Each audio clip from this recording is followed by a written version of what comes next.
The streets of Victorian London bustled with life. Horses clattering on cobblestones, factory whistles piercing the air, gas lamps flickering through the fog. Yet behind that energy lay a shadow that touched nearly every family: illness. In an age before modern antibiotics, before safe anesthesia, and before reliable sanitation, medicine was a fragile mix of hope, tradition, and trial. Doctors wore black coats and carried leather bags filled with mysterious bottles. Surgeons wielded shining instruments, often without gloves, in operating rooms where speed mattered more than precision. Pharmacies displayed rows of glass jars, their contents ranging from healing herbs to dangerous chemicals. And for the poor, healing was often left to home remedies, folk cures, or sheer endurance. Victorian medicine was as fascinating as it was terrifying. Hospitals grew larger, but infection stalked their wards. Doctors experimented, sometimes brilliantly, sometimes recklessly, while patients clung to trust in science that was still finding its footing. For every breakthrough, there were failures, and for every life saved, many more were lost to diseases we now cure with ease. Tonight, we step into that world, into dimly lit surgeries, crowded tenements where sickness spread quickly, and lecture halls where physicians debated the future of their craft. We will explore what medicine was truly like in Victorian London, from the tools and treatments to the everyday struggles of patients and doctors alike. So settle in. Let the story unfold slowly. And before we begin this journey through the shadows and discoveries of the past, don't forget to like this video and subscribe to the channel. It helps keep these calming histories alive. In the crowded heart of Victorian London, where carriages rattled past soot-blackened buildings and fog rolled in thick from the Thames, there was one figure who both fascinated and terrified the public: the surgeon. To many, the surgeon was a man of remarkable courage, stepping into the darkest moments of human suffering armed with little more than steel instruments and a steady hand. To others, he was a grim reaper in a black coat, working in rooms that smelled of carbolic acid or, worse, blood and sweat. For in the first half of the 19th century, surgery was not yet the precise, carefully controlled discipline it would later become. It was a race against time, a desperate act in which speed mattered more than science, and where every incision carried the shadow of danger. Hospitals in London were expanding during the Victorian era, their wards filling with the sick and the injured drawn from the city's rapidly growing population. Yet operating theaters in these institutions bore little resemblance to the clean, sterile rooms we imagine today. They were amphitheaters, sometimes literally, with tiered seating for students and curious onlookers. Light filtered through grimy windows, instruments gleamed on wooden tables, and the air was heavy with anticipation. When a surgeon prepared to operate, dozens of eyes watched, the room hushed except for the rasp of metal against leather as knives were drawn from their cases. For the patient, the experience was terrifying. Anesthesia was not introduced until the mid-19th century, and even then, it was slow to be trusted and inconsistently applied. Before its arrival, patients were restrained, sometimes by several strong assistants, as the surgeon began his work. Screams echoed through the theater, a sound that haunted all who heard it. The surgeon's only mercy was his speed. A skilled practitioner could amputate a limb in under 2 minutes, some in less than 1. There are stories of surgeons removing a leg in under 30 seconds, their hands moving in a blur, saw biting through bone as assistants struggled to hold the writhing patient still. To those who witnessed it, such speed was both horrifying and astonishing, a performance in which life and death balanced on the edge of a blade. But speed had its limits. Infection was the true enemy of Victorian surgery. Long before germ theory was widely accepted, wounds frequently turned septic. Surgeons wore their black coats like uniforms, the fabric stiff with layers of dried blood from countless previous operations. Their instruments, once wiped on a sleeve or dipped in cold water, were used again and again. Patients often left the operating table alive, only to succumb days later to infection, fevers rising, wounds oozing, bodies wasting away.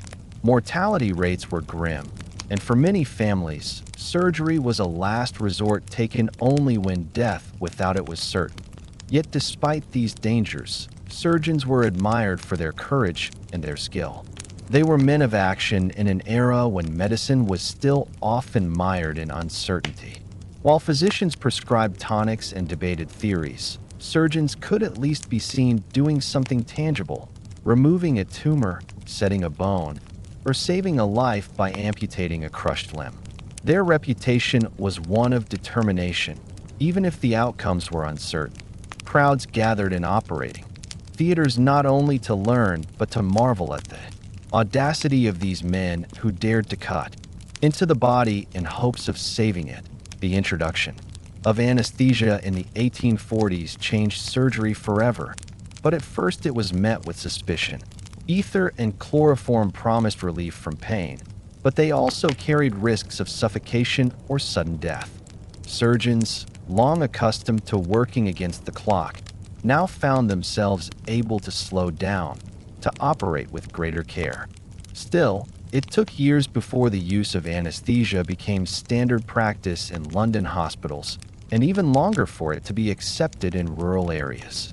During this period of transition, some patients begged for the new method, while others feared it, believing unconsciousness might bring them closer to death than the knife itself.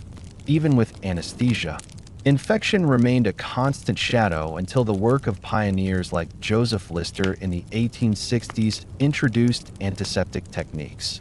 Lister's ideas, inspired by the emerging germ theory, involved cleaning wounds with carbolic acid, sterilizing instruments, and encouraging cleanliness in surgical theaters. At first, his methods were mocked. Many surgeons resisted the idea that invisible organisms could be responsible for infection. Yet gradually, evidence built up, survival rates improved, and antiseptic practices spread. For the first time, surgery began to offer genuine hope rather than a desperate gamble. But in the earlier decades of Victorian London, when Lister's discoveries were still years away, surgery was a spectacle of speed and nerve. Surgeons carried with them sets of polished knives, saws, and forceps, instruments designed for efficiency rather than subtlety. They developed reputations based on how quickly they could operate, how decisively they could cut, how many patients survived under their hand. Some became almost legendary, their names spoken with awe in medical schools and whispered in dread by patients. A fast surgeon was a good surgeon, for in those days, speed was the closest thing to mercy. The atmosphere of an operating theater in London was unforgettable. Students crowded close, notebooks in hand, eager to learn. Spectators leaned forward, straining to see every movement. Assistants held down the patient, sweat beading on their brows. The surgeon, focused and steady, worked with knives honed sharp and saws ready. Each movement was deliberate, honed through years of practice. And when the operation was complete, when the limb was gone or the tumor removed, a cheer sometimes rose from the crowd, not in cruelty, but in recognition of the feat accomplished.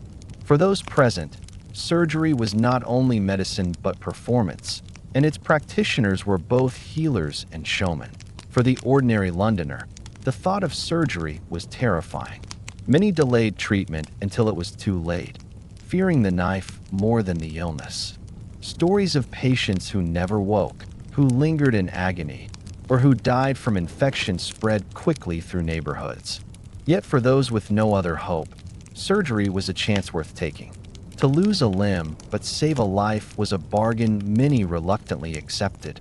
Families prepared themselves for the worst, prayed for survival, and watched anxiously as loved ones were carried into the theater. In this way, Victorian surgery was a paradox.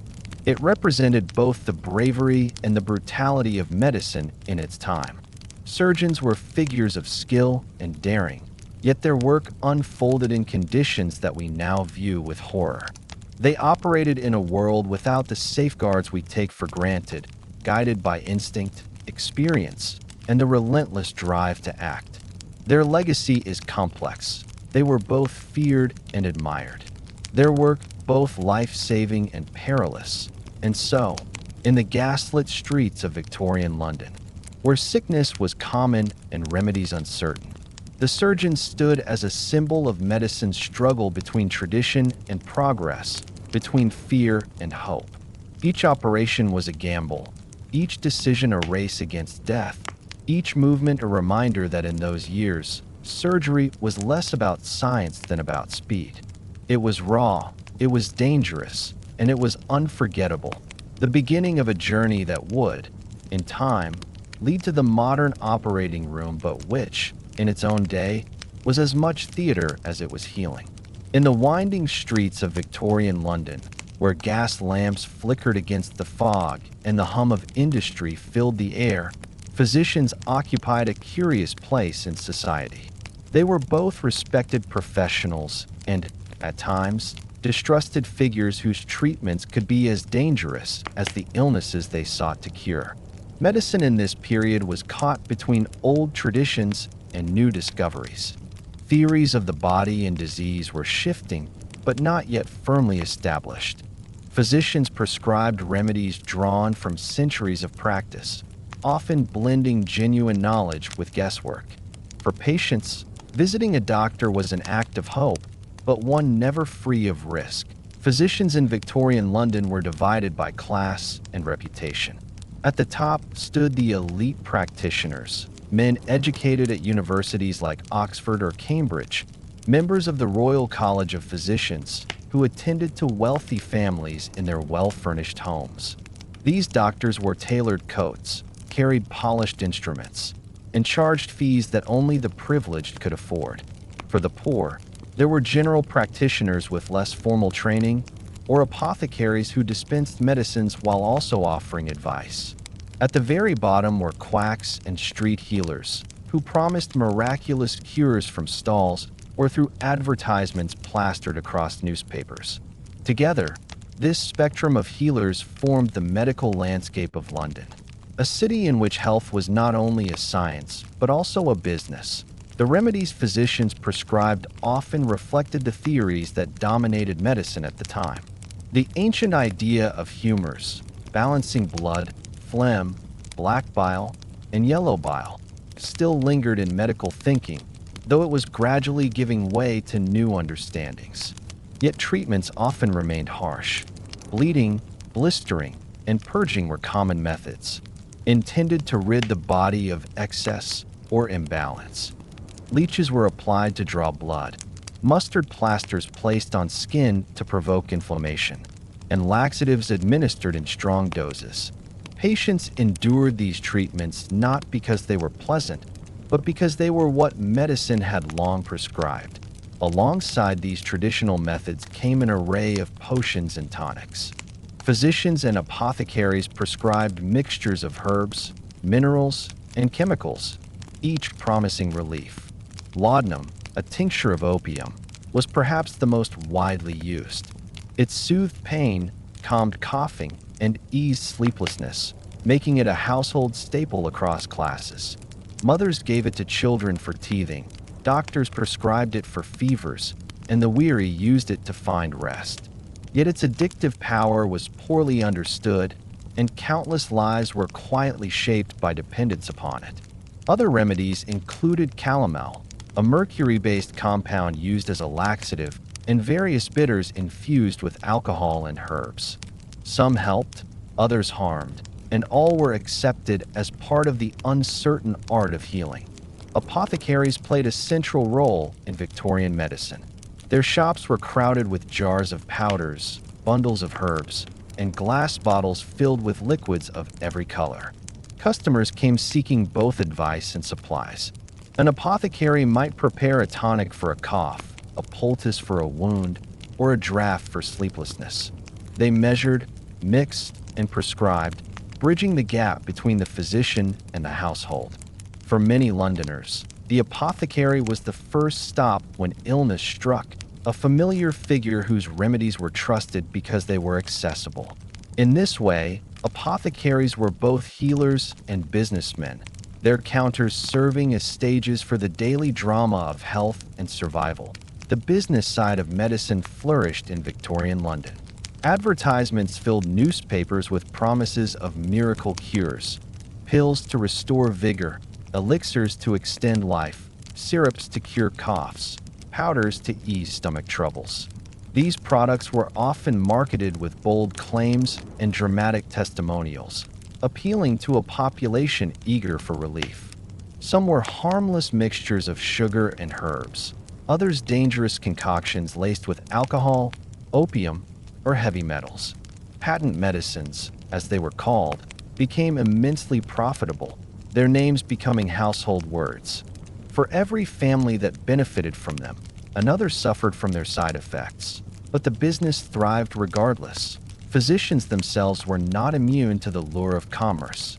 Some endorsed patent medicines, lending their names to advertisements. Others charged high fees for home visits, turning medical care into a luxury for the wealthy. For the poor, charitable hospitals and dispensaries offered limited care, often overcrowded and underfunded. Many relied on self-treatment, home remedies passed down through generations, or the advice of neighbors. In this way, medicine in Victorian London was not only about knowledge and skill, but also about money and access. Health was unevenly distributed. Its cost a burden that weighed most heavily on the poor. Yet it would be wrong to see Victorian physicians only as merchants of uncertain cures. Many were deeply committed to advancing knowledge, experimenting with new techniques, and improving care. This was a period of transition, when the old world of humors and traditional remedies was giving way to the new world of science and laboratory discovery. Physicians began to embrace stethoscopes, recently invented, which allowed them to listen to the inner workings of the body. They studied pathology, examining tissues under microscopes, searching for the causes of disease. They debated the role of sanitation, nutrition, and environment in health. These were the seeds of modern medicine, though their fruits were still years away. For patients, the experience of visiting a physician could vary wildly. A wealthy family might receive a doctor in their parlor, where he would take a pulse, examine a tongue, and prescribe a tonic, leaving behind a bill and a sense of reassurance. A working-class mother might visit an apothecary, explaining her child's cough and receiving a bottle of syrup that soothed but did not cure. A desperate laborer might fall prey to a quack in the street, who promised healing for a few pennies but delivered little more than empty hope. In all these encounters, the common thread was uncertainty.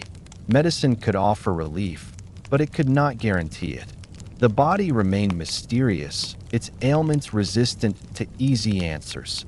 The relationship between physician and patient was shaped as much by trust as by science. In an age before clear evidence-based medicine, belief in a doctor's wisdom was often as powerful as the remedies themselves. Patients sought comfort as much as cures, reassurance that their suffering was being recognized and addressed. Physicians, for their part, relied on authority, presenting themselves as learned men whose presence alone could inspire confidence. The black coat, the leather bag, the measured tone, these became part of the performance of medicine, symbols that carried weight even when treatments faltered behind the scenes. Debates raged in medical societies and journals. Should bleeding still be practiced? Were new chemical remedies safer than the old herbal ones? Could diseases be caused by invisible organisms, as some now speculated? These questions revealed a profession in flux, struggling to reconcile tradition with discovery. Victorian London, with its vast population and constant flow of illness, served as both laboratory and battleground for these ideas.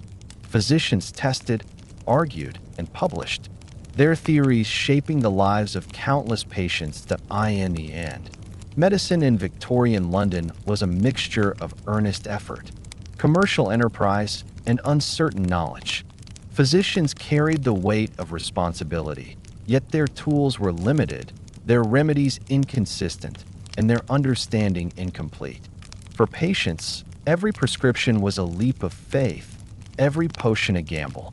And yet, in the dimly lit rooms of homes and hospitals, in the bustling shops of apothecaries, and in the noisy streets where hawkers sold patent cures, medicine was a constant presence, imperfect, flawed, but indispensable. It was through this uneasy mixture of tradition and innovation, commerce and compassion, that Victorian medicine slowly moved toward the future. Physicians, with all their limitations, laid the groundwork for modern practice, while patients, with all their endurance, carried the burden of uncertainty. Together, they formed the landscape of healing in London, a world where potions and promises coexisted with genuine progress, and where medicine was as much about survival as it was about science. Victorian London's hospitals stood as towering institutions of both hope and dread. They were places where the poorest sought help when all else failed, where physicians honed their skills, and where medical science inched forward through trial and error. Yet for patients, a hospital visit was often a gamble. The stone walls and wide wards symbolized care, but inside, the realities of treatment could be grim.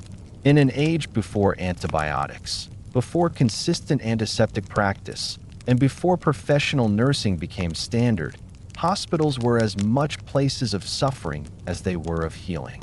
To step through their doors was to enter a world of crowded beds, pungent smells, constant noise, and uncertain outcomes. London's rapid growth in the 19th century had swelled its population beyond what traditional systems of care could handle.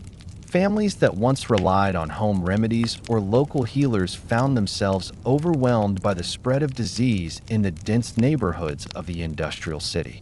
Hospitals, many founded in earlier centuries as charitable institutions, expanded their wards and added new buildings, but the demand always exceeded the supply. Beds were lined up side by side, with barely enough space for attendants to move between them. Windows let in pale light, and in winter, cold drafts swept through, chilling already weak patients. In summer, the air grew stifling, heavy with odors of sweat, sickness, and disinfectant. Sanitation was inconsistent. Before the widespread acceptance of germ theory, many believed that foul smells, the infamous miasmas, caused illness. Efforts were made to improve ventilation, to burn incense or sprinkle lime to mask odors, but the true causes of infection remained unchecked. Surgeons moved from one patient to another without washing their hands, their coats stiff with dried blood. Instruments, once used on one patient, were quickly reused on the next. In such conditions, even minor procedures could lead to deadly infections. Hospitals became notorious for hospital fever, a vague but terrifying term that covered the many infections patients contracted while inside. Families whispered that entering a hospital often meant never coming out. Despite these conditions, hospitals were also places of progress. They gathered together physicians, surgeons, and students, creating an environment where ideas could be shared and knowledge advanced. New techniques were tested, and innovations slowly spread. The introduction of anesthesia, for instance, was first demonstrated in hospital theaters, changing the face of surgery forever. Later, antiseptic practices pioneered by Joseph Lister began in hospital wards, gradually transforming survival rates. For all their dangers, hospitals were laboratories of modern medicine, where lives were risked but discoveries were made. The experience of a patient in a Victorian hospital varied greatly, depending on class and circumstance. Wealthier patients could afford private rooms or treatment in specialized wards, where conditions were somewhat better, with more attentive staff and cleaner surroundings. For the poor, the general wards were overcrowded, noisy, and chaotic. Patients of all ages lay side by side, the elderly beside children, the fevered beside the wounded, the dying beside the recovering. Privacy was non-existent, and rest was difficult amid the groans, coughs, and cries that filled the air. Visiting hours were limited, leaving patients isolated from family, dependent entirely on the care of overworked staff. Nursing in the early Victorian period was often unskilled, carried out by women with little training, sometimes recruited from the lowest rungs of society. They tended fires, changed linens, and delivered food, but they were not yet professionals in the modern sense. Florence Nightingale's reforms during the Crimean War would later revolutionize nursing, bringing discipline, training, and sanitation to the forefront. But in the decades before her influence spread fully through London, nursing was inconsistent. Some attendants were kind and diligent, others neglectful or rough. Their presence a reminder that compassion alone could not substitute for training. The hospital was also a place of teaching, where students crowded into galleries to watch operations. For them, the wards were living classrooms, filled with cases to study, bodies to examine, and opportunities to learn. Patients, however, often felt more like specimens than individuals. Their illnesses were discussed in detail before audiences of strangers, their bodies exposed during examinations, their conditions noted in clinical detail. For many, this lack of dignity added to the suffering of their stay. Yet it was through such observation that medical knowledge expanded, shaping the practices that would eventually bring better care. Charity played a significant role in the running of hospitals. Many relied on donations from wealthy benefactors who expected gratitude and recognition in return. Patients sometimes had to obtain letters of recommendation from patrons or employers to be admitted, turning medical care into a matter of social favor. Once inside, they were expected to conform to strict rules, with misbehavior risking expulsion. Discipline extended to diet as well. Meals were plain and limited, designed more to control costs than to nourish. A typical patient might receive bread, broth, and weak tea, with meat only on rare occasions. Hunger lingered even within walls meant for healing. The sounds and sights of a Victorian hospital left strong impressions on those who entered. The clang of buckets, the shuffle of feet on stone floors, the cries of patients in pain, the sharp scent of carbolic acid once it came into use, all created an atmosphere that was overwhelming. Families dreaded sending loved ones there, yet for many, there was no alternative. A broken bone, a severe fever, or a dangerous childbirth could not be managed at home. The hospital, for all its risks, was the only place where skilled hands and some chance of survival could be found. Amid the harshness, there were moments of humanity.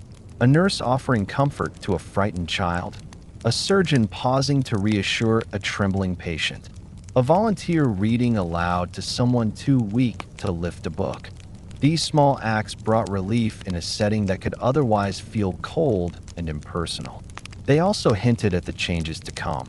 As the culture of hospitals slowly shifted from mere management of illness to genuine care for the whole person, that be why the end of the Victorian era, hospitals had begun to transform. Sanitation improved, antiseptic practices spread, and nursing became a respected profession. Survival rates rose, and the fear associated with hospitals lessened.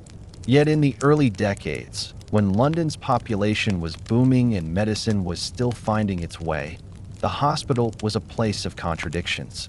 It was both a beacon of progress and a chamber of suffering, a space where lives were saved and lost in equal measure, and where every patient who entered carried with them the heavy uncertainty of whether they would ever walk out again, in the end. The Victorian hospital was a mirror of the society it served, crowded, unequal, struggling with poverty and disease, yet striving toward improvement. Its harsh realities shaped the experiences of countless Londoners, leaving behind stories of endurance, tragedy, and occasional triumph. Victorian London was a city of contrasts. Glittering ballrooms and gaslit theaters stood beside alleys choked with refuse. where whole families crammed into single damp rooms. It was a place of innovation and industry, yet also a breeding ground for disease. The rapid growth of the city, fueled by industrialization, created crowded slums where sanitation barely existed.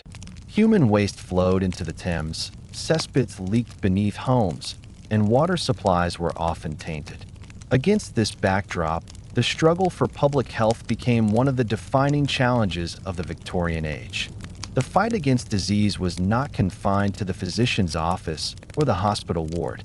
It spilled into the streets, into the homes of ordinary Londoners, and into the very fabric of the city itself. The greatest threat came from epidemic diseases that swept through London with terrifying speed. Cholera was the most feared. It arrived in waves, striking without warning, reducing strong men and women to weakness in a matter of hours. The disease caused violent vomiting and diarrhea, leaving its victims desperately dehydrated. Families watched helplessly as loved ones collapsed, their faces sunken, their skin tinged with blue. Whole neighborhoods were decimated in weeks, coffins lining the streets as undertakers struggled to keep pace. Panic spread each time cholera returned, for no one understood its true cause until later in the century. Many clung to the belief that miasmas, or foul-smelling air, carried the disease, while others suspected bad water but lacked the evidence to prove it was in the midst of these outbreaks that pioneering figures like Dr. John Snow began to make their mark.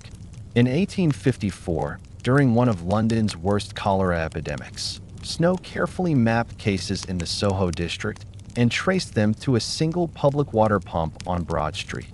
By persuading officials to remove the pump handle, he helped stem the outbreak, offering one of the first clear demonstrations that contaminated water, not foul air, was the true cause of cholera. His work laid the foundation for modern epidemiology, though at the time many dismissed his findings. Still, his maps and meticulous records became powerful tools in the fight for cleaner water and better sanitation. Other diseases haunted London as well. Typhus, spread by lice, ravaged the poorest quarters. Tuberculosis, known as consumption, slowly wasted away countless lives, its victims coughing up blood in dimly lit rooms. Smallpox remained a deadly threat, resisted only through vaccination, a practice still controversial and inconsistent. Measles, scarlet fever, and whooping cough claimed children in staggering numbers, filling cemeteries with tiny graves. Each disease left its mark on the city, not only in death tolls, but in the atmosphere of fear that hung over everyday life. Families never knew when illness might strike, and survival often seemed a matter of luck. Public health reforms were born out of these crises, but progress came slowly and with resistance. In the 1830s and 1840s, reports from social reformers began to expose the horrors of London's slums. Overflowing cesspools, uncollected refuse, and water drawn from rivers polluted with human waste. These accounts shocked readers, drawing attention to conditions that many preferred to ignore. One of the most influential figures was Edwin Chadwick, whose 1842 report on the sanitary condition of the laboring population laid bare the links between poor living conditions and disease. Chadwick argued that improving sanitation would not only save lives, but also save money by keeping workers healthy and productive.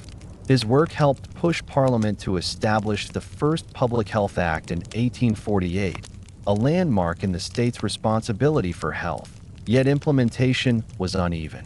Local boards of health were created, but they often lacked funding and authority. Many landlords resisted reforms that would require costly improvements to housing. Others clung to old beliefs about miasmas, focusing on ventilation and air rather than the more expensive task of rebuilding sewers and water systems. Still, the momentum for change grew, especially as epidemics continued to return.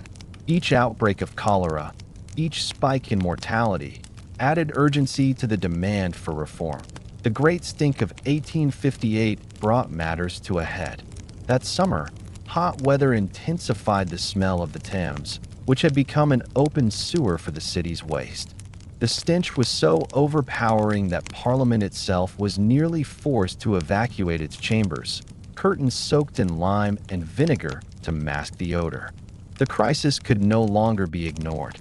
Under the leadership of engineer Joseph Bazalgette, London began the monumental task of constructing a modern sewer system, an achievement that would ultimately transform the city's health.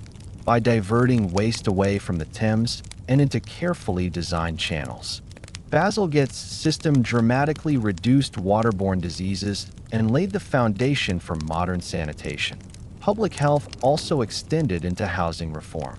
Philanthropists and reformers pressed for better living conditions, arguing that overcrowded and damp dwellings were breeding grounds for illness. Model housing projects were built, offering cleaner, more spacious accommodations, though these were often beyond the reach of the poorest families.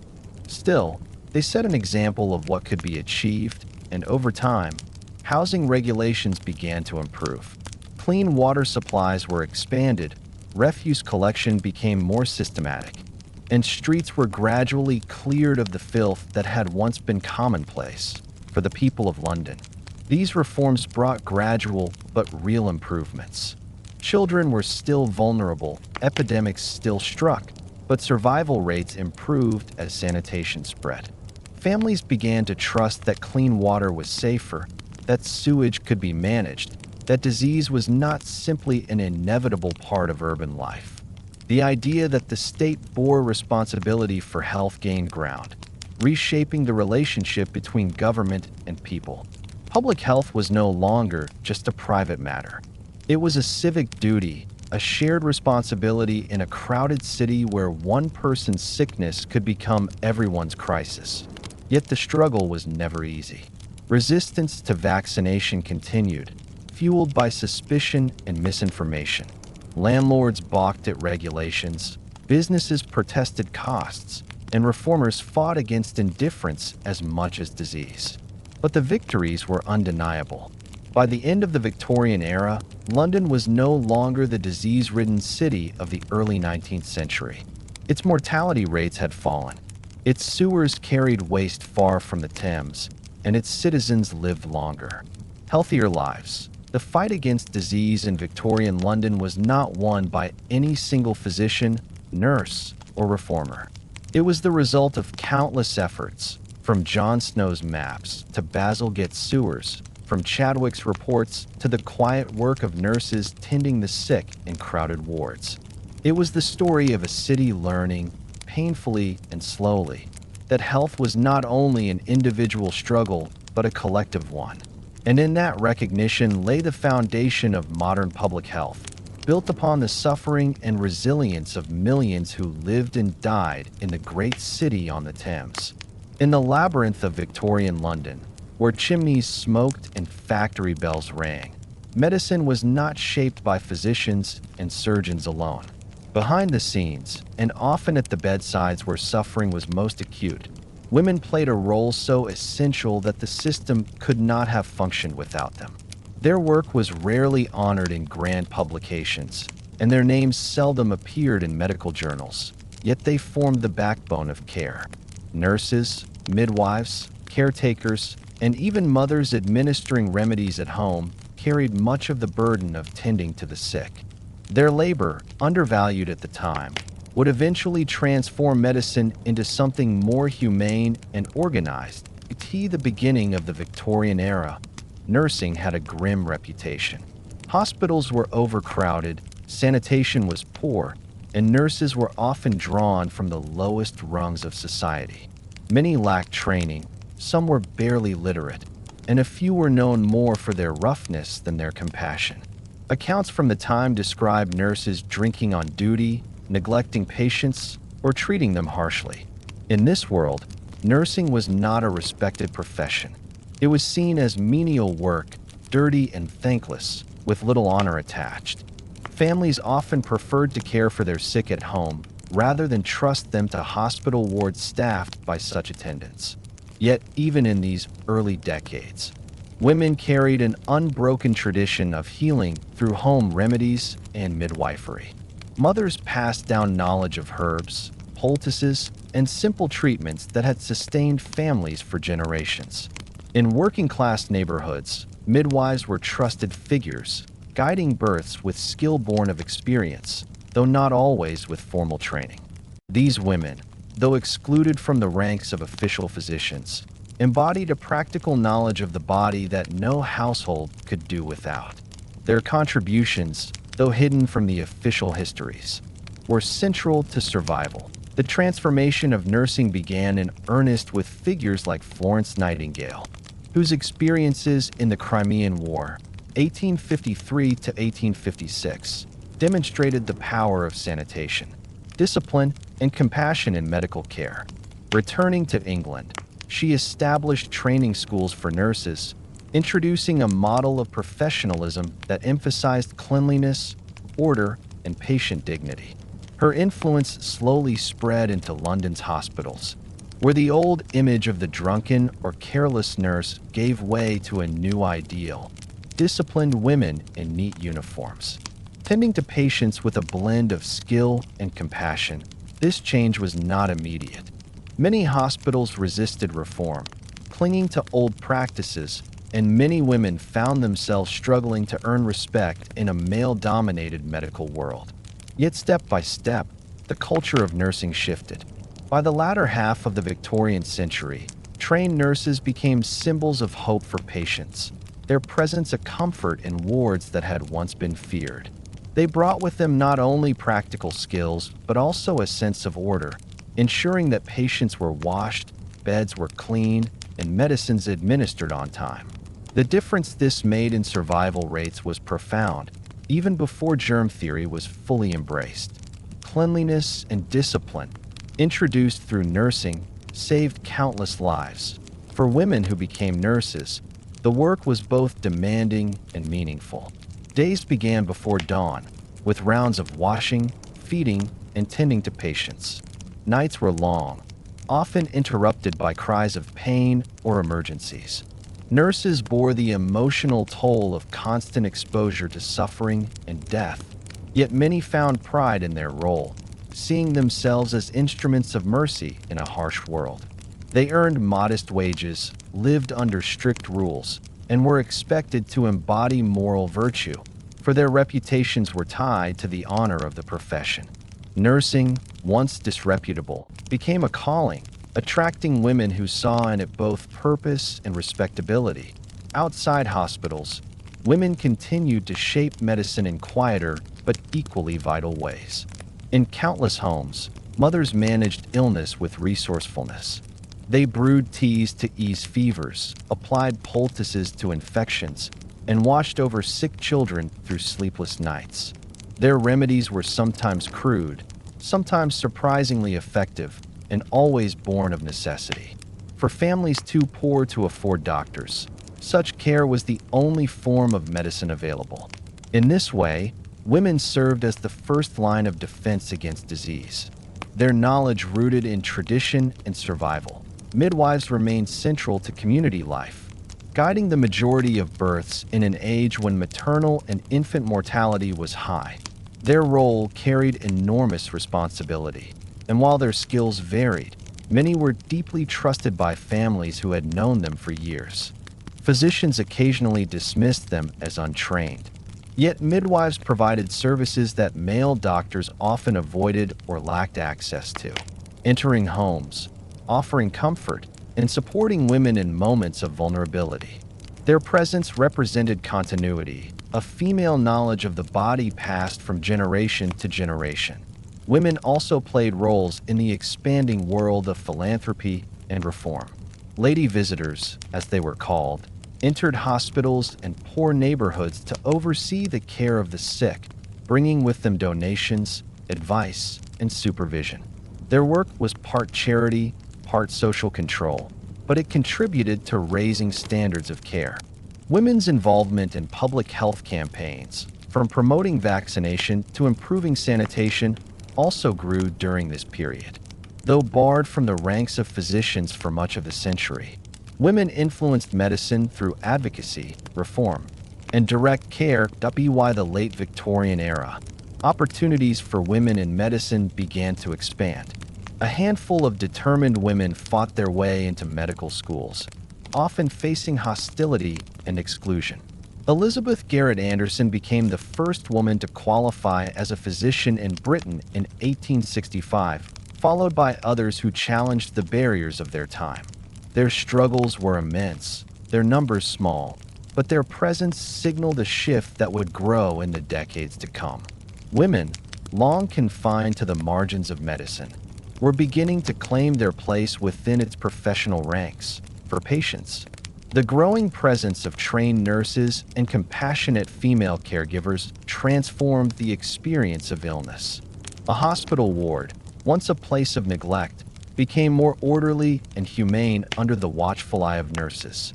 A sick room at home, once reliant solely on folk remedies, gained from the discipline and cleanliness championed by reformers. Women's touch in medicine, though often undervalued by their male counterparts, softened the harsh realities of Victorian care, bringing comfort where science alone could not. The role of women in Victorian medicine thus spanned the spectrum, from untrained attendants to pioneering physicians, from midwives in crowded alleys to nurses in reformed hospital wards. Their contributions were practical, emotional, and cultural, reshaping how medicine was practiced and experienced. They were not merely assistants to male doctors.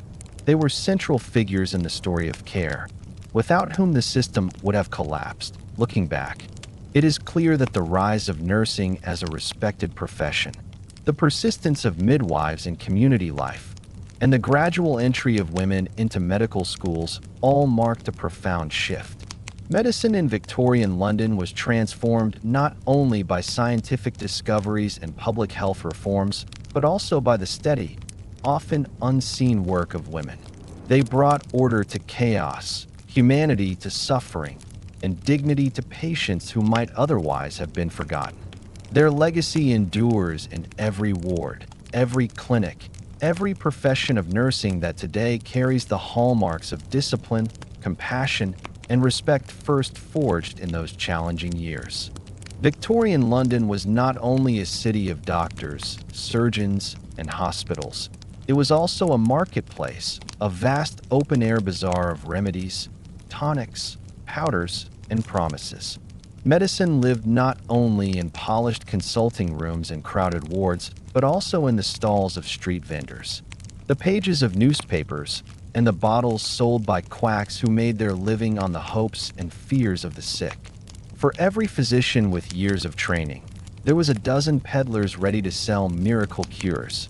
In a world where disease was common and reliable treatment scarce, the line between genuine medicine and deception was blurred, and ordinary Londoners often turned to whoever promised relief. No matter how unlikely, the streets themselves were alive with the trade. Along busy thoroughfares, vendors shouted the virtues of their powders and syrups. Posters plastered to walls declared that a single pill could cure everything from coughs to indigestion, from melancholy to weakness of the nerves. Hawkers carried baskets of vials, their liquids glowing in the gaslight, while shop windows displayed rows of bottles with labels boasting of exotic ingredients from distant lands. The language of these advertisements was bold, filled with words like miraculous, instant, and guaranteed. For people struggling with illness, such promises were hard to resist. Patent medicines were the most common form of these remedies. Sold in bottles with colorful labels, they claimed to treat a wide variety of conditions. Some contained herbs or harmless syrups, offering at least a little comfort. Many, however, included powerful substances such as alcohol, opium, or mercury. Laudanum, a tincture of opium, was widely available without prescription, soothing pain and easing sleep, but quietly fostering addiction. Alcohol-based tonics provided energy and warmth, but often left users dependent. Calomel, a mercury compound, was marketed as a cure for digestive problems, but carried toxic effects. Yet these products sold by the millions, their popularity a testament to the desperation of people seeking any relief in a city where illness was everywhere. Quack doctors flourished in this environment. They adopted titles, sometimes calling themselves professor or doctor, though their qualifications were dubious or non-existent. They advertised in newspapers, using long testimonials from supposed patients who had been cured of everything from consumption to paralysis. They set up shops or roamed the streets, offering consultations for a small fee and selling bottles of their special remedy at inflated prices. Some quacks were skilled showmen, drawing crowds with theatrical performances, producing jars of diseased organs or skeletons as proof of their expertise. Others appealed to secrecy, offering cures for embarrassing conditions in discreet packaging, delivered by post. For many Londoners, quacks filled a gap left by official medicine. Physicians were expensive, hospitals intimidating, and treatments uncertain. A bottle of syrup purchased from a stall, or a pill ordered by mail, seemed easier and more hopeful than enduring the knife of a surgeon or the purges prescribed by a physician. The poor, especially, relied on such remedies, for they were cheaper and more accessible than professional care. Even the wealthy were not immune. Some patent medicines became fashionable, their branding so persuasive that they were accepted in drawing rooms as well as slums. The government made some attempts to regulate this trade, but enforcement was slow and inconsistent. Advertising was rarely controlled, allowing quacks to make outrageous claims without fear of punishment. Newspapers depended on the revenue from patent medicine companies, and so their pages were filled with glowing advertisements. Parliament debated the dangers, especially as addiction to opium-based remedies became more visible, but economic interests often outweighed health concerns. It was not until later in the century that stricter regulations began to curb the worst abuses, yet not all street remedies were fraudulent. Some were rooted in traditional herbal knowledge, offering genuine relief for minor ailments. Chamomile teas for digestion, peppermint for nausea, ginger for colds.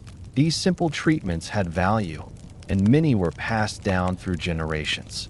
Apothecaries and herbalists operated alongside quacks, their shops filled with plants and roots, their recipes grounded in centuries of practice. The challenge for the public was distinguishing between the useful and the harmful, a task made harder by the flood of competing voices and claims. The world of remedies also reflected the culture of Victorian London itself. Exotic ingredients were marketed with enthusiasm, appealing to the public's fascination with empire and discovery. Tonics boasted of rare roots from India, barks from South America, or minerals from Africa.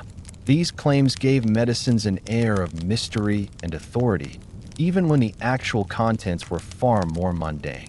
In a city alive with new goods from around the world, remedies became part of the global marketplace, their labels filled with the language of exploration and wonder. For patients, the experience of using such remedies was deeply personal. Some swore by their favorite tonics, convinced that they brought relief. Others suffered in silence when promised cures failed. Families often experimented, keeping bottles of patent medicines in cupboards alongside home remedies, ready for the next cough, fever, or pain.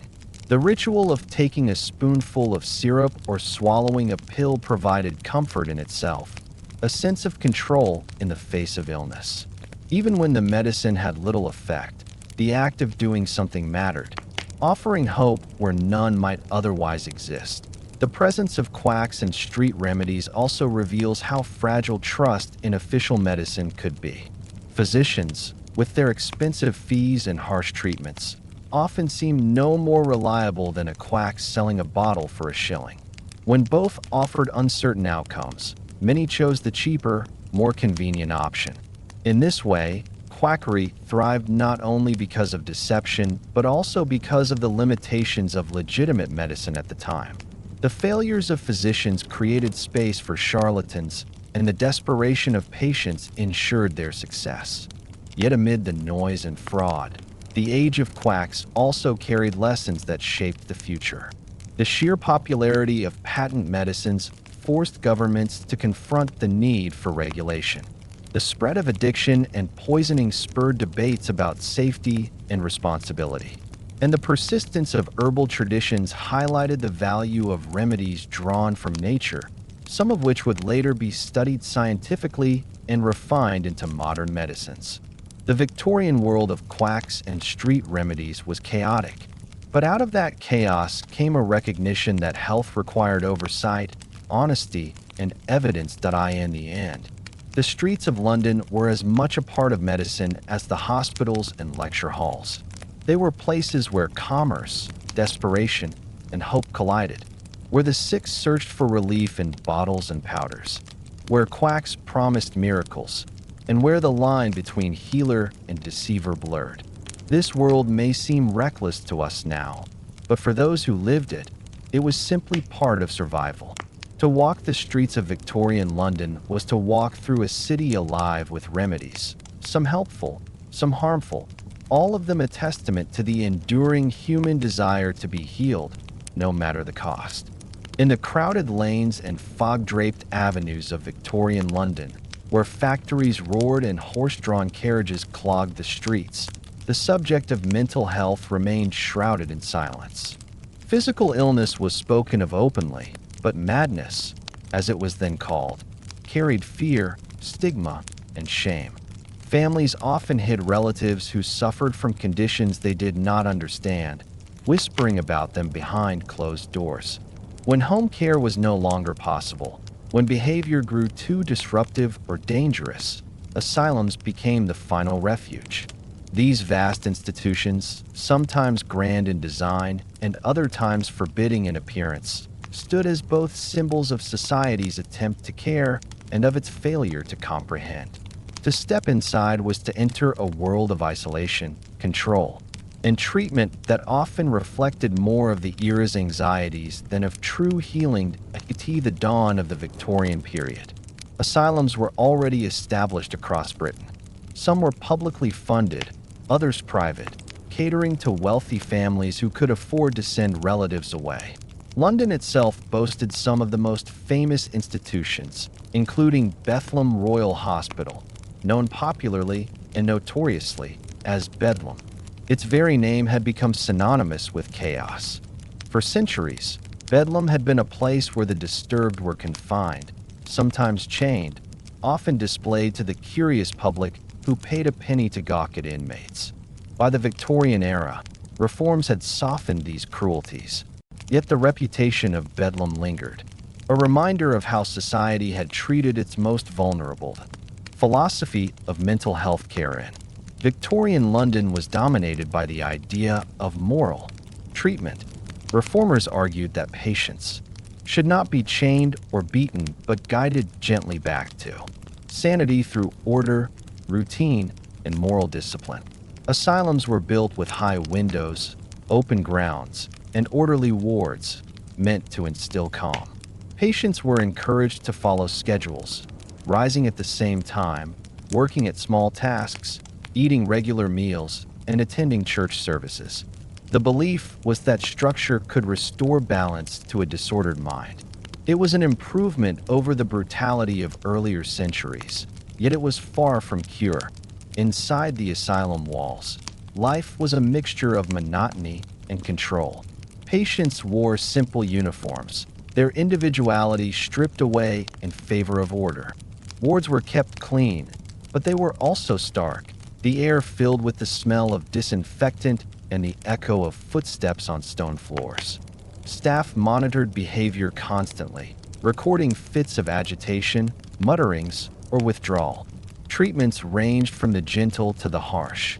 Some patients were given rest cures, instructed to sleep, eat, and remain quiet. Others endured more invasive methods, cold baths to shock the body, spinning chairs to disorient, or restraints to prevent self-harm. These measures were justified as medical science, though they often reflected the desperation of doctors working without true understanding. The conditions that brought people to asylums were varied. Some suffered from what we would now recognize as depression or anxiety, their spirits broken by grief, poverty, or exhaustion. Others displayed symptoms of schizophrenia or bipolar disorder, conditions that baffled physicians of the time. Epilepsy, poorly understood, was often classified as madness. Women in particular found themselves vulnerable to confinement, their emotional struggles labeled as hysteria or nervous disorders. Men who could not maintain employment or who drank excessively might also be sent away, their families relieved to have the burden removed. In many cases, the asylum became less a place of treatment than of social management, a way to hide away those who did not fit the expectations of Victorian order. Despite the limitations, not all was bleak. Some asylums genuinely sought to create healing environments. Gardens were planted where patients could walk in fresh air. Workshops were established to occupy idle hands, and music or reading groups offered moments of comfort.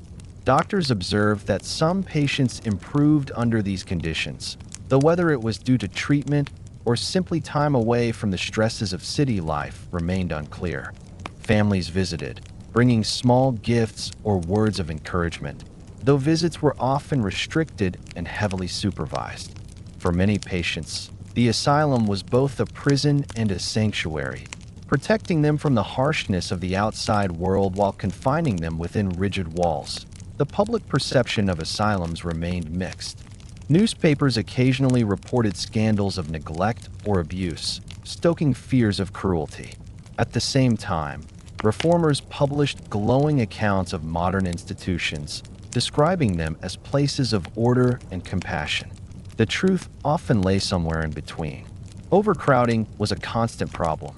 As London's population grew, so too did the number of patients, stretching resources thin.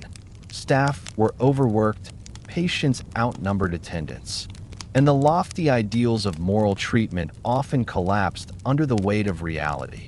Women played a significant role in asylum care, both as patients and as nurses. Female attendants were hired to watch over female wards, providing comfort and enforcing discipline. Their presence was seen as gentler than that of male guards, yet they too were part of a system built on control. For women confined to asylums, the experience was often colored by gender expectations. A wife too outspoken, a mother overwhelmed by childbirth, a daughter unwilling to conform. All could be labeled unstable. Once admitted, it was difficult to leave, as medical authority carried enormous weight. The treatments offered within asylums gradually evolved as the century progressed. Sedatives were introduced to calm agitation, though they often dulled the senses more than they healed the mind. Electrical devices appeared, promising stimulation that might reset mental function, though results were inconsistent and often distressing. Physicians recorded detailed case notes, searching for patterns, but the science of psychiatry remained in its infancy. The language of medicine clothed uncertainty in authority, but cures were elusive. For many patients, the asylum was not a temporary stay but a lifelong sentence. Yet it would be wrong to view Victorian asylums only as places of despair. They represented society's first sustained attempt to treat mental illness systematically, to provide something beyond chains and neglect. The very idea that madness was a condition to be studied and treated, rather than punished, marked a turning point. Though flawed, these institutions laid the groundwork for future understandings, shaping the field of psychiatry for generations to come. For the families of London, the asylum was both a relief and a sorrow. To send a relative there was to admit defeat, to acknowledge that care at home was no longer possible. It was also to accept separation, often permanent. Letters might be exchanged, visits arranged, but the distance was profound. Families carried the weight of guilt and loss, even as they recognized that the asylum offered more care than they could provide. In this way, the history of Victorian asylums is not only medical but deeply human, bound up with love, fear, and the fragile hope of healing to be why the end of the Victorian era. Reforms continued to reshape mental health care. Inspections grew stricter, abuses were exposed, and new theories of psychology began to emerge. The asylum system remained imperfect, but it was no longer the world of Bedlam where inmates were spectacles for the public. It had become a world of routine, discipline, and limited compassion, flawed, but a step towards something better. The story of mental health in Victorian London is thus one of contradictions. It is a story of progress wrapped in misunderstanding, of compassion mingled with control, of attempts at healing overshadowed by confinement. The asylums of the city were places where suffering was contained, where society sought to manage what it could not cure. They remind us how far medicine has come, but also how deeply the human need for care, dignity, and understanding has always existed. In Victorian London, the sound of children's laughter mixed with the roar of factory wheels and the rattle of carriages, but beneath that energy lay a sobering reality. Childhood was precarious. The city's poorest neighborhoods were crowded, damp, and unsanitary, conditions that made disease a constant companion. For every child who ran through the narrow alleys with boundless energy, another lay weak in a darkened room, struggling against illnesses that today are easily cured or prevented. Medicine for children in this period was fragile, often improvised, and shaped as much by poverty and circumstance as by scientific progress. To be a child in Victorian London was to live in the shadow of sickness, and to survive childhood was itself an achievement. Infant mortality rates were staggering. In some districts of London, nearly 1 in 3 children died before reaching their 5th birthday. The causes were many: poor nutrition, contaminated water, unsanitary living conditions, and diseases that spread swiftly through crowded homes. Smallpox, measles, scarlet fever, and whooping cough struck without mercy, often sweeping through entire families. Diarrheal diseases, fueled by tainted milk or spoiled food, carried infants away in days. Tuberculosis consumed young bodies slowly, leaving parents helpless to stop its relentless progress. Each illness carried with it not just pain but fear, for parents knew that the smallest cough or fever might herald tragedy. Medical care for children was often limited. Wealthier families could call upon physicians, who prescribed tonics or arranged for private care, but the poor relied on overworked dispensaries, charitable hospitals, or their own remedies. Mothers carried the burden of treatment, administering teas for fevers, poultices for coughs, or diluted patent medicines that promised relief but often contained dangerous ingredients. Laudanum, the opium tincture sold freely, was sometimes given to restless infants to help them sleep, a practice that soothed in the short term but risked fatal overdoses. Street vendors sold powders advertised as safe for children, though many contained calomel, a mercury compound that poisoned as much as it cured. The line between medicine and harm was often heartbreakingly thin. Children's hospitals began to emerge in the Victorian era, reflecting a growing recognition that the young needed special care. Great Ormond Street Hospital for Sick Children, founded in 1852, was one of the first institutions dedicated solely to pediatric care. Here, physicians and nurses attempted to develop treatments tailored to the needs of children, though their resources remained limited. Beds were few, demand was overwhelming, and survival was never assured. Yet the very existence of such a hospital marked progress, a sign that society was beginning to view children's health as a matter worthy of focus, not merely an afterthought. Vaccination also became an important, if controversial, part of childhood medicine. Edward Jenner's discovery of the smallpox vaccine at the end of the 18th century had offered hope of protection against one of the deadliest diseases. By the Victorian period, vaccination was being promoted more widely, and in 1853 it was made compulsory for infants in Britain. This law sparked resistance, with some parents fearing the procedure, distrusting the state's authority, or objecting on principle. Anti-vaccination movements spread, fueled by skepticism and fear of side effects. Yet despite opposition, vaccination gradually reduced smallpox deaths, saving countless young lives. It was one of the first clear examples of preventive medicine changing the course of childhood survival. Nutrition was another battlefield for children's health. Poor families often subsisted on bread, weak tea, and scraps, diets that left children malnourished and vulnerable. Milk, when available, was frequently contaminated, either by unclean storage or by deliberate adulteration with water and chemicals to increase profit. Campaigns for pure milk emerged as reformers recognized the dangers, but until stricter regulations were enforced, many infants paid the price. Rickets, caused by vitamin D deficiency, bent children's legs and weakened their bones, a common sight in the smoky, sunless streets of London.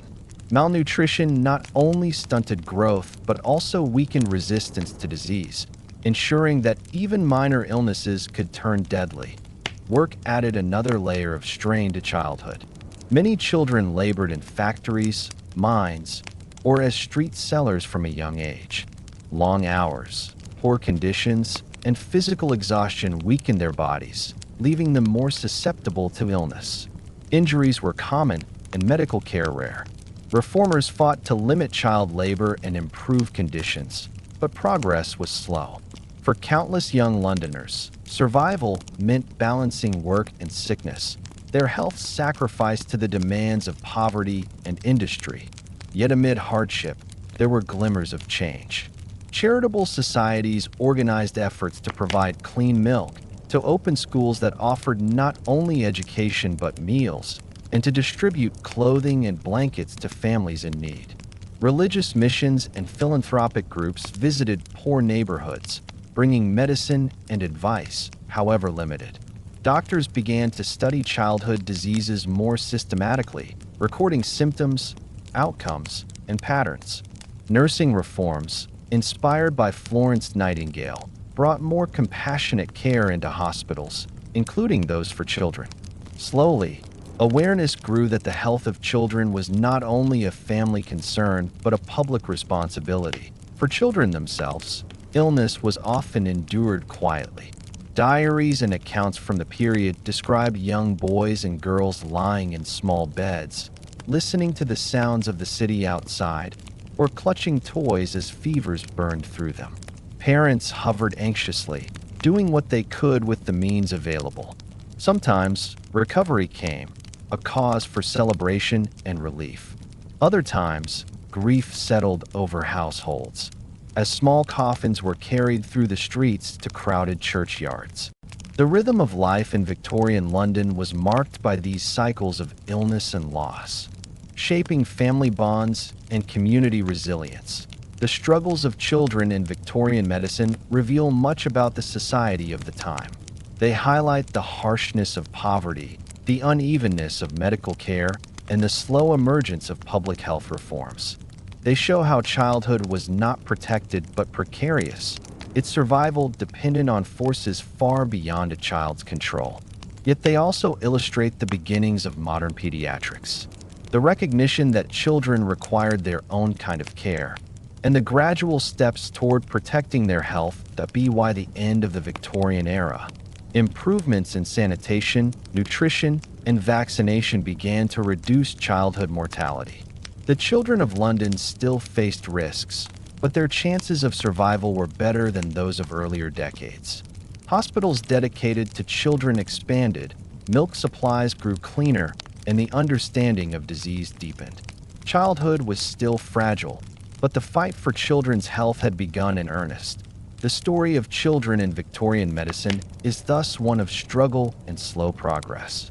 It is a story of small bodies battling great dangers, of families doing their best with limited means, of reformers and doctors beginning to see the young as deserving of focused care.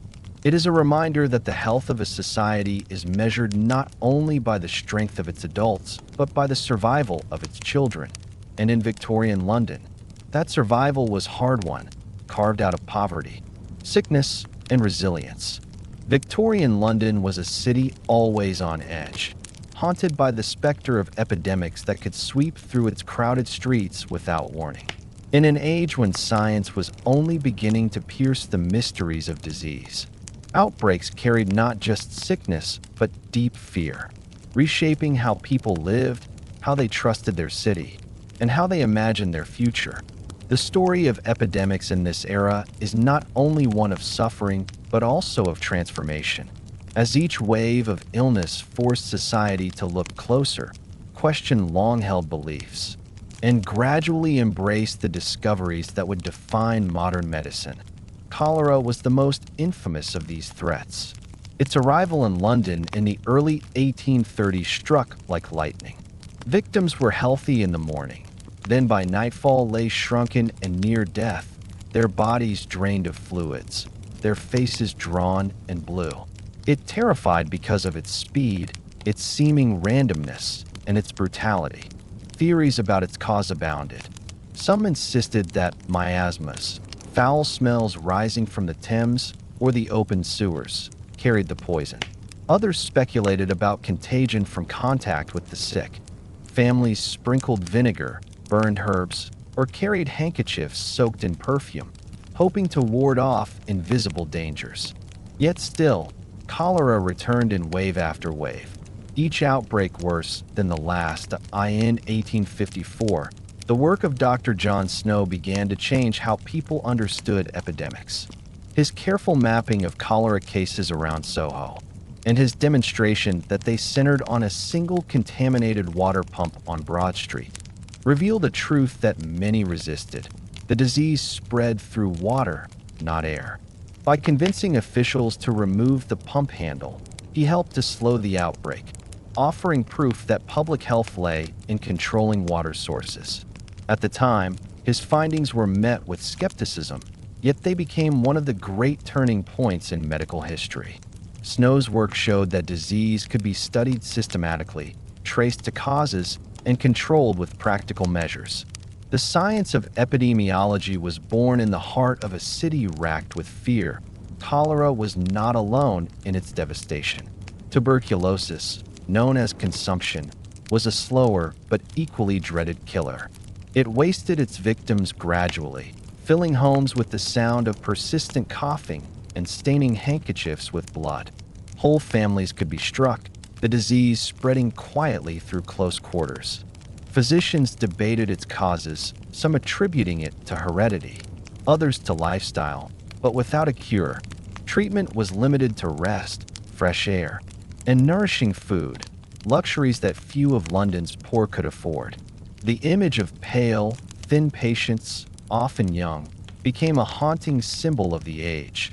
Smallpox continued to strike as well, leaving scars on survivors and carrying away many children.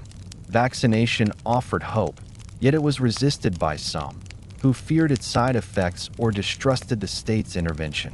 Epidemics of measles, scarlet fever, and typhus added to the toll, each leaving grief in its wake. For families living in cramped tenements, these diseases were a constant threat, spreading swiftly through shared air and contaminated water. For the wealthy, retreating to the countryside offered some protection, but even they were not immune. Epidemics crossed boundaries of class, though they struck hardest at the poor. Fear shaped behavior as much as illness itself. When outbreaks occurred, people avoided gatherings, shunned neighbors who showed signs of sickness, and fled the city if they could. Rumors spread faster than the diseases, filling newspapers and taverns with speculation. Quacks thrived in such moments, selling cholera cures or consumption tonics that promised protection. Some turned to religion, interpreting epidemics as punishment or as tests of endurance. Others looked to science, hoping that physicians might unlock the secrets of contagion. In this climate of uncertainty, trust was fragile, and the line between knowledge and guesswork thin. Epidemics also reshaped the city itself. The recurring waves of cholera, combined with the infamous Great Stink of 1858, forced Parliament to act. The building of Joseph Bazalgette's vast sewer system was not only an engineering triumph, but a direct response to the terror of disease. By channeling waste away from the Thames and providing cleaner water supplies, the system drastically reduced outbreaks, demonstrating that infrastructure could save lives as surely as medicine. It was proof that public health required collective effort, not just individual remedies. Science was changing rapidly in these years. The old belief in miasmas gave way, slowly, to the acceptance of germ theory. The work of scientists like Louis Pasteur and Robert Koch on the continent began to influence British medicine. Joseph Lister's antiseptic methods, introduced in the 1860s, were part of this new understanding, showing that invisible organisms caused infection and could be controlled through cleanliness. Each discovery chipped away at fear, offering explanations where once there had only been mystery. Yet acceptance was not immediate. Many resisted new ideas, clinging to older theories, and progress was uneven. The shift from fear to knowledge was gradual, often frustratingly so. For ordinary Londoners, the impact of epidemics was deeply personal. Families buried children, parents, and neighbors, their grief woven into the daily life of the city. Funeral processions became common sights, churchyards filled, and cemeteries expanded to accommodate the losses. The memory of epidemics lingered long after outbreaks subsided, shaping how communities thought about health and survival.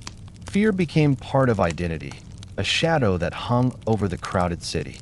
Yet so too did resilience. Each epidemic was endured, each loss mourned, and life continued amid the ever-present risk. The story of epidemics in Victorian London is thus one of duality. It is a story of fear, of sudden death, of invisible threats, of helplessness. But it is also a story of progress, of science slowly uncovering truth, of cities reshaped to protect their people, of medicine moving from guesswork to evidence. Epidemics forced London to confront its vulnerabilities, and in doing so, they propelled it toward modernity. By the end of the Victorian era, the face of science had changed dramatically. Where once physicians spoke of miasmas, they now spoke of microbes. Where once families sprinkled vinegar in their homes, they now trusted sewers and sanitation. Fear remained, for disease could never be banished entirely, but knowledge had grown, and with it, hope. The epidemics that terrorized London had left scars, but they had also left lessons. Lessons that shaped not only the city's health, but the very foundations of modern medicine. As the gas lamps of Victorian London flickered and the city's restless noise softened into the night, the story of medicine in that age comes to a gentle close. It was a story woven from shadows and light, from the fears of epidemics to the triumphs of discovery, from the cries in crowded hospitals to the quiet care of nurses by the bedside. Victorian medicine was never simple, never certain, and often never safe. Yet it marked a turning point, the moment when science began to outgrow superstition, when public health became a responsibility of the state, and when care slowly shifted from neglect to compassion. That we have walked through hospitals where surgeons prized speed over precision, through homes where mothers dosed infants with dangerous syrups, and through streets where quacks shouted promises of cures that never came. We have entered the asylum, with its mixture of order and despair, and stood in the slums where children fought against hunger and disease with fragile bodies. We have seen epidemics strike fear into millions, yet we have also witnessed the steady rise of sanitation, vaccination, and antiseptic practice. Each chapter has revealed not only the pain of the age, but the resilience of its people, ordinary Londoners who endured, adapted, and hoped for better days. The legacy of Victorian medicine is not only in the textbooks of science, but in the everyday lives it touched. The great sewer systems beneath the city, still carrying waste away today, were born of fear but became symbols of progress. The nursing profession, raised from disrepute to honor by discipline and compassion, continues to carry Florence Nightingale's torch. The hospitals that once reeked of infection became the foundations of modern institutions: cleaner, safer, more humane.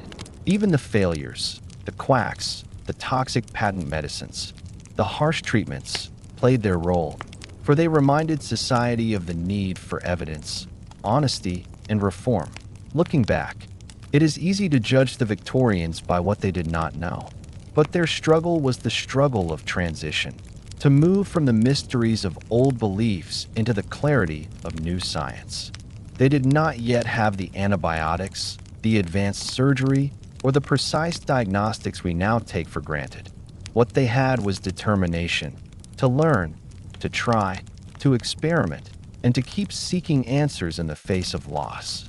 That persistence is their true gift to us, and so, as we leave the narrow alleys and shadowed wards of Victorian London behind, we carry with us the quiet reminder that medicine is not only about cures and instruments, but about humanity itself. It is about the dignity of patients, the compassion of caregivers, and the collective effort of societies to protect the vulnerable.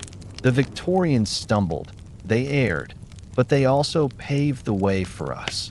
May this journey through their world settle gently into your thoughts tonight, like the soft dimming of a lamp. And before you drift away into rest, don't forget to like this video and subscribe. It helps keep these calming histories alive and allows us to continue exploring the forgotten corners of the past together. Sleep well, and let the lessons of history remind you that even in the darkest times, people have always sought light.